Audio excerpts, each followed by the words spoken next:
Okay guys, Assalamualaikum. Yang ni pair AUD Australian dollar dengan New Zealand dollar AUD NZD. So aku nak share sikit what is happening here, and aku nak share kenapa aku decide untuk letak BE. Okay, first aku entry dekat sini. Aku entry dekat kat sini 0.02, 0.01, 0.05 aku entry. And then bila dia naik, kenapa aku decide tak tutup terus? Kenapa aku decide untuk biarkan dulu untuk bagi dia naik? And then kenapa tiba-tiba aku decide untuk letak BE? First, masa dia dah naik tu, aku nampak sini dia dah buat breakout and dia naik. So aku dalam aku okay, dia boleh pergi lagi sebab dia tengah kejarnya ni.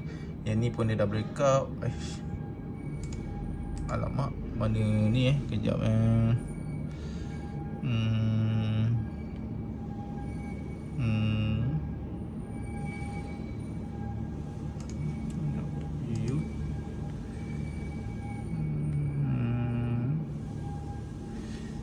baikkan. Oh, dia sebab color kot, properties, color, apa nama benda tepi ni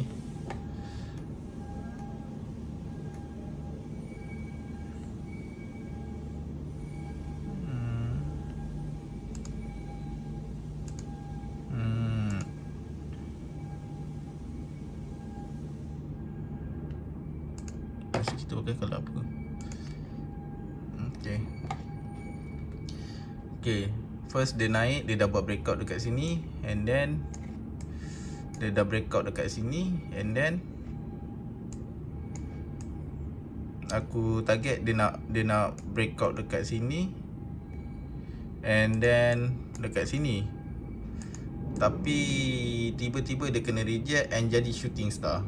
So H4 jadi shooting star, dia kena ada confirmation. Dia 50-50 lah. Tak semestinya bila ni dia macam ni. Kalau dekat aku ni shooting star, aku panggil. Ni dia naik hijau, pump, kena reject macam ni. Wah, hati-hati ni, dia boleh terjun balik. Kalau kat H4 dia kena ada valid, kena ada confirmation, which is dia turun. First candle ni, candle yang selepas first candle dia kena turun. Second candle dia tak boleh lebih daripada yang ni dengan yang ni. Third candle dia tak boleh lebih daripada yang ni dengan yang ni. Dia mesti turun. Baru kat aku valid. And then ataupun dekat situ bawah tu dia ada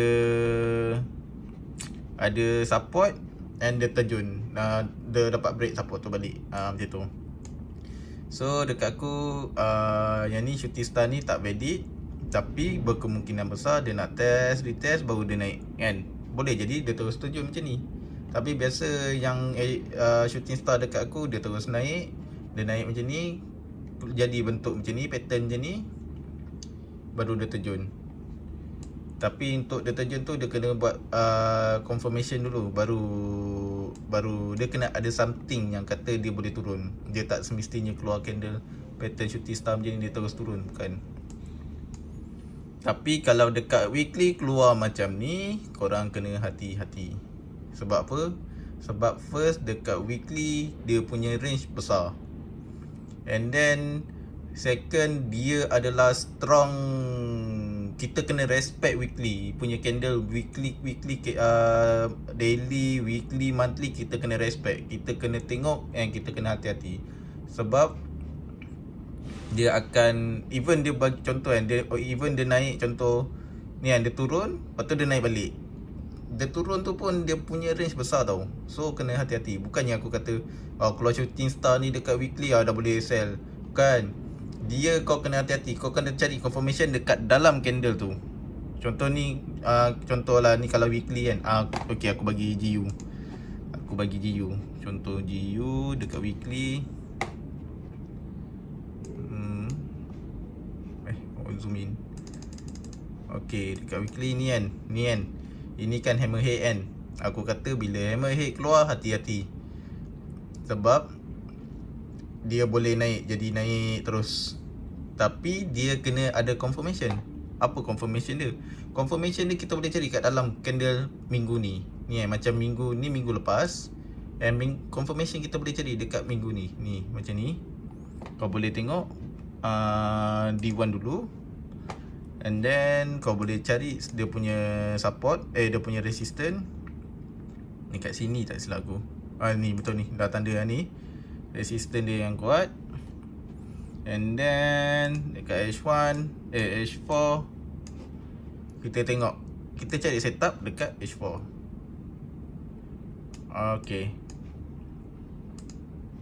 Okay. Ni dia punya support, strong resistance dia.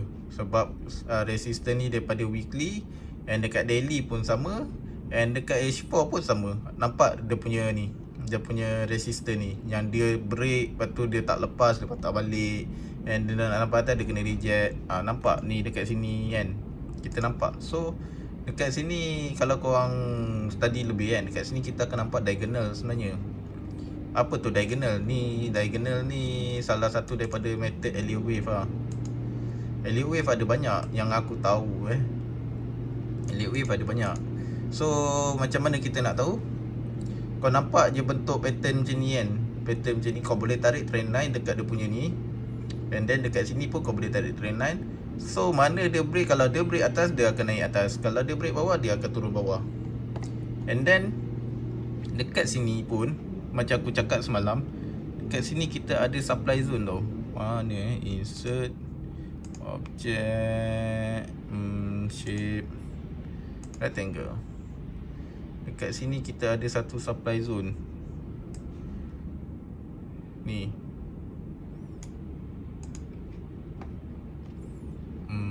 Nak fill ke? Tak payah fill lah properties, color tukar color merah lah color putih lah, tebalkan sikit. Okay, ni kita punya supply zone.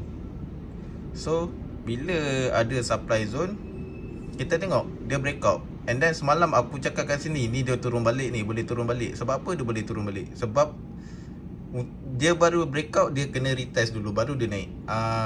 Nampak tak? Dia breakout, dia mesti akan retest. Tapi kenapa aku buy kat sini and then aku tahu dia boleh turun, aku biar je. Kenapa aku tak nak tutup terus? Daripada aku rugi banyak, baik aku rugi sikit je kan. Okay, first apa yang perlu korang faham is, tak semestinya dia retest dia baru naik. Kadang-kadang bukannya selalu kadang-kadang, faham maksud kadang-kadang jangan salah faham. Kadang-kadang ni tak semestinya. Kadang-kadang tu dia terus naik. Dia tak ada nak retest sebab buyer tengah kuat, dia terus naik. And then aku decide dekat sini aku letak sell limit, and dekat situ juga aku letak stop loss. Dekat bawah sikit aku letak dekat situ. Macam mana semalam? Aku letak stop loss dekat atas lah. Rugi. Tak apalah, rugi sikit. And then dia naik. So dekat aku, kalau dia turun betul sampai yang tempat aku nak, kau ambil balik order aku. Kau reject order aku ni, kau ambil balik order aku. So dekat sini aku rugi dalam $4, and then aku dapat dalam 11. So aku untung dalam $7 untuk satu setup ni. Lot 0.01 lah. Aku macam aku cakap korang, aku sangat-sangat jaga margin aku, and then jaga money management tu aku sangat-sangat jaga. Sebab benda tu sangat-sangat penting dekat aku, sangat-sangat penting. And then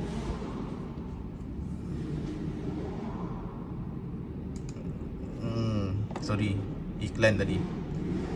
Okay, and then dia dah retest, dia dah naik. Kenapa dekat sini aku set stop loss pula? Kenapa kat sini aku set dia punya TP? Okay, kalau kau tengok benda ni dia daripada bawah, and then dia nak break apa ni semua kan, dia daripada bawah, bukannya daripada sini dia naik, bukan. Then dekat aku, benda ni dia akan turun kejap, and then dia naik balik. And dia banyak possibility boleh jadi tau. Sekejap aku tarik Fibonacci dulu. Sini pergi sini lah. Okay, nampak ni. Ni dah break dah ni. Macam ni dia dah break, dia retest, dia nak naik lagi lah. Dia macam mana nak tahu, kita nak tahu kan, buyer masih lagi menguasai ke seller yang dah menguasai. Okay, kita boleh nampak first, kalau dia break macam ni, dia retest kat bawah, okay, kita boleh nampak buyer masih menguasai pasaran. Tapi kalau dia break, dia sampai atas ni, dia kena reject, kat situ dah seller dah start menguasai pasaran. So kau kena hati-hati. Kau kena set BE and then kau ambil satu TP. Kalau kau layer banyak-banyak, kau ambil satu TP and kau set BE. Kalau dia reject dekat bawah, kalau dia duduk dekat atas, dia breakout and duduk kat atas, okay, kita boleh nampak yang buyer masih lagi menguasai pasaran. And then kalau kita nampak macam ni kan, macam ni kan sama-sama, dia breakout, lepas tu dia turun balik, dia naik balik, dia turun balik. So kau boleh tarik diagonal, carilah macam mana. Kejap, ni mungkin kau tak nampak. Ni aku letak bawah dulu lah. Nanti nak ambil balik Fibo ni. Okay, tak apa, tengok je. Ni aku terangkan, aku tekatkan lah.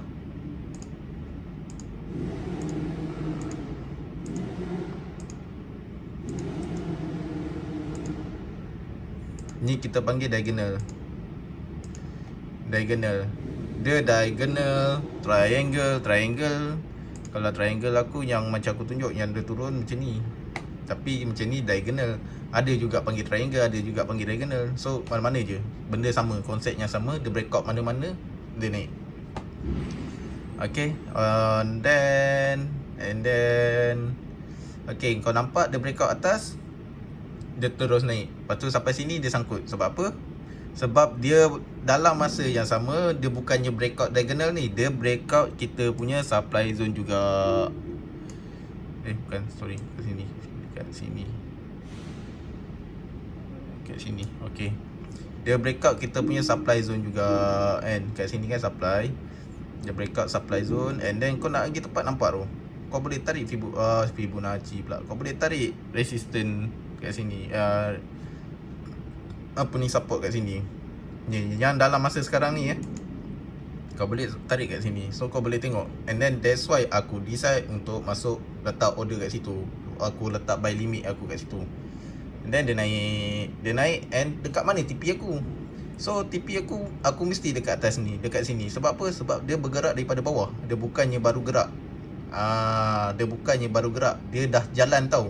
Tapi dalam masa dah jalan tu, bukan je kita tak boleh curi peluang untuk dia naik. Nampak? Ini cara orang, bukan nak kata aku orang lama ke apa, tak, bukan. Maksud aku dekat sini, ini cara yang kalau kau dah biasa dengan market, kau akan pandai mencari peluang. Re-entry, kita cari re-entry position kita kat mana. Aku tak masuk buy kat sini. Even aku kat sini kan, dekat sini aku ada masuk sell ni yang kau nampak ni. Aku ada masuk sell kat sini, aku masuk sell. Last dia naik, lepas tu aku macam mana aku selamatkan. Kat sini aku tutup. And then sebab aku dah nampak, okay, ni dah tak boleh nak turun lagi, dia nak naik. Tapi kenapa aku tak terus buy kat sini? Sebab aku nakkan confirmation. Sebab tu aku terus ni. Aku tengok breakout masa aku ni kan, tengok alamak dah breakout lah. Yelah, sebab kita bukannya 24/7 depan laptop kan. Ada juga masa kita nak rehat, ada juga masa kita buat kerja lain kan. So bila dah terlepasnya tu, kita cari peluang re-entry kat mana. Macam ni lah, inilah peluang re-entry position. Bila dia dah ni, kita nampak dia boleh retest lagi, ni baru dia naik. And then TP aku, TP wajib dekat sini. Sebab apa?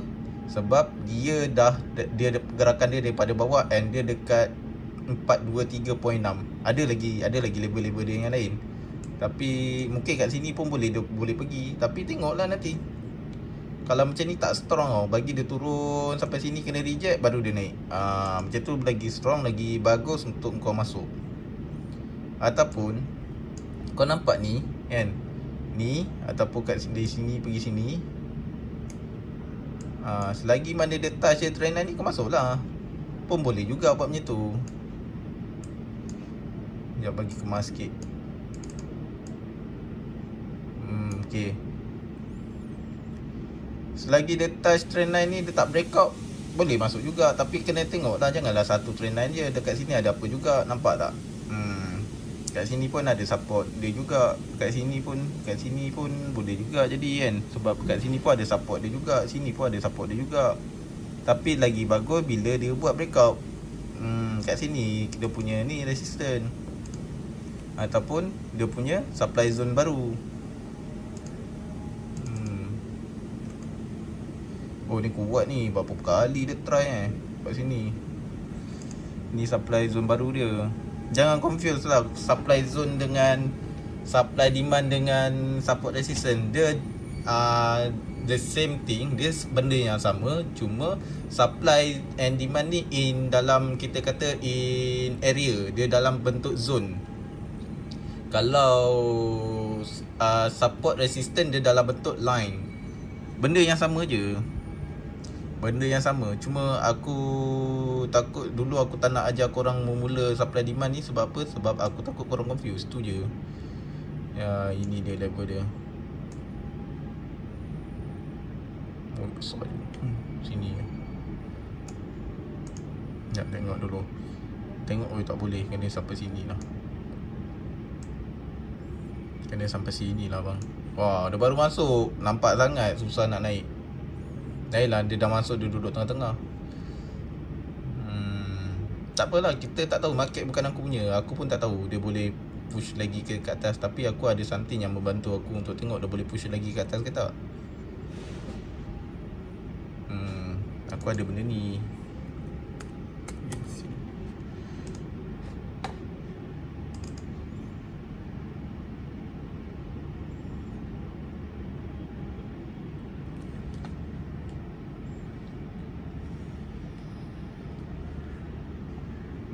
So mana yang dah terlepas kan, mana yang terlepas untuk entry position, jangan kejar market tau. Jangan kejar market. Serius aku cakap. So nanti kau kejar market, kau akan lagi rugi bila kau cuba nak kejar market. Tapi kalau kau dah nampak setup, kau nampak, kau tunggu confirmation, okay, kat situ kau boleh entry. Kena ada confirmation. Alamak, ada problem lah server diorang ni.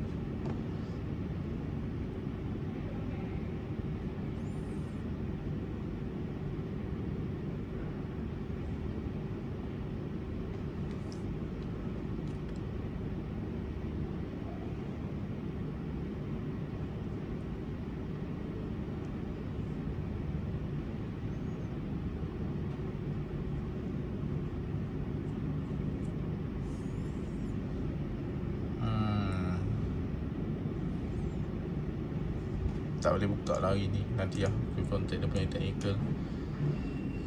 So relax, bertenang. So mana yang dah terlepas tu, cari pair lain, cuba cari pair lain. Ataupun korang, kita boleh relax, jangan masuk minggu ni. Minggu ni agak heavy sebab news dia agak heavy. Bukannya ada, dia bukannya NFP. Diorang sembang NFP, aku check pada bukan NFP. Oh tu No Farm Payroll, bukannya NFP. Dia pasal Indonesia Jobless. Ni kadar pengangguran lah, lebih kurang macam tu lah. Okay, so kat sini macam ni cara setup aku yang aku cari lah. Boleh, insyaAllah boleh berjaya. Kalau aku boleh buat, insyaAllah korang boleh buat. Jangan risau. So harap kita tak ada yang toxic lagi lah di antara kita, merendah-rendahkan orang, merasa diri tu lebih hebat. Jangan macam tu. Aku pun kadang-kadang aku sedar juga bila aku check video aku kan, kadang-kadang aku ni macam belagak sangat. Belagak pun ada kan. Tapi yelah, ini satu aku punya lesson untuk aku lah kan. Sebab aku pun bukannya lama aku mengajar orang ni. Aku mengaku orang je, aku baru start mengajar orang. Sebelum-sebelum ni aku tak pernah nak ajar-ajar orang, mengaku orang je. And sebab aku bukan tak boleh push nak dapat ramai, sebab aku nak try tengok aku boleh control tak control dengan volume orang banyak ni. Aku nak tengok, aku nak test dulu. Kalau okay, and then baru aku proceed. And then benda ni aku rasa aku tak kenakan charge kot. Cukup sekadar dia join bawah aku. Cukup sekadar dia register under aku Aduh business is business bro. Dan macam mana aku nak gain money? Betul tak? Okay, tu sajalah. Assalamualaikum.